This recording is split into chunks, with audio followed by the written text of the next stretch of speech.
At the time of World War I, Australian women did not have military and economic equality with men. Australia did not need women to replace men in the paid workforce as desperately as did countries like Germany and Britain. While women in those countries took on men's work, Australian women's main wartime work was in volunteer work and in poorly paid, traditionally female roles. The Australian government refused women roles that many would have liked as members of auxiliary units attached to the armed forces. Some women worked in non-fighting roles providing medical services near the war front.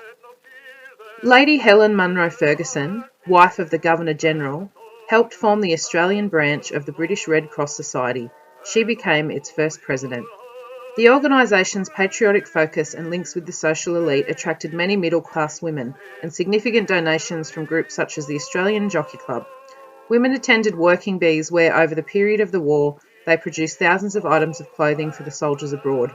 Women shown in this photo are preparing parcels of clothing and other items to send to soldiers overseas. The Red Cross also sent food parcels to Australian prisoners of war and provided assistance to families by establishing a Wounded and Missing Inquiry Bureau. The Australian Comforts Fund, or the ACF, was another key organisation for volunteer work. Women officially established it in 1916 by joining together with similar organisations from each state. The ACF provided comfort boxes which contained luxury food, clothing or other items that went beyond the basics supplied by the AIF.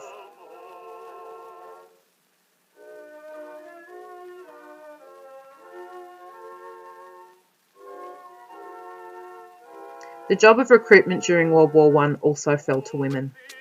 They were sometimes represented in anti-conscription propaganda like this,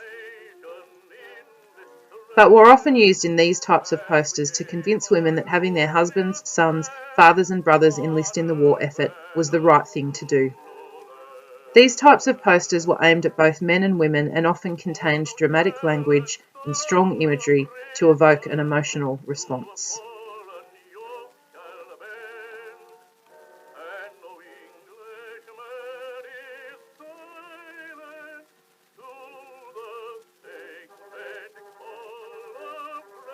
A campaign known as the Order of the White Feather also emerged.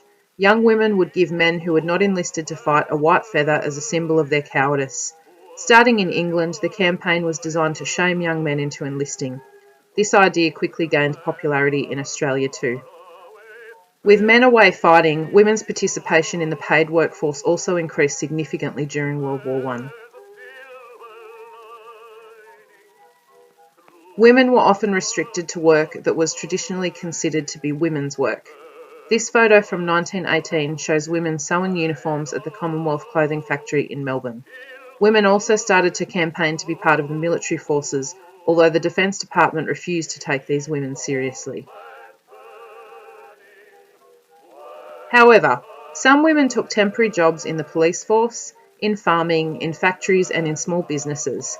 Clerical work was popular, with about 10,000 women undertaking this form of employment during the war. This cartoon from 1916 shows the sentiment of many men at the time. Unions feared that if women did men's work at female pay rates, they would threaten men's jobs or force men to accept lower wages. Society expected that when the war ended, soldiers would return to their homes, their families and their jobs. Despite many women's continued desire to stay in paid work, at the conclusion of the war, jobs traditionally carried out by men prior to 1914 were given back to the ex-soldiers upon their return. Women were not given the opportunity to expand their employment horizons again until the outbreak of World War II.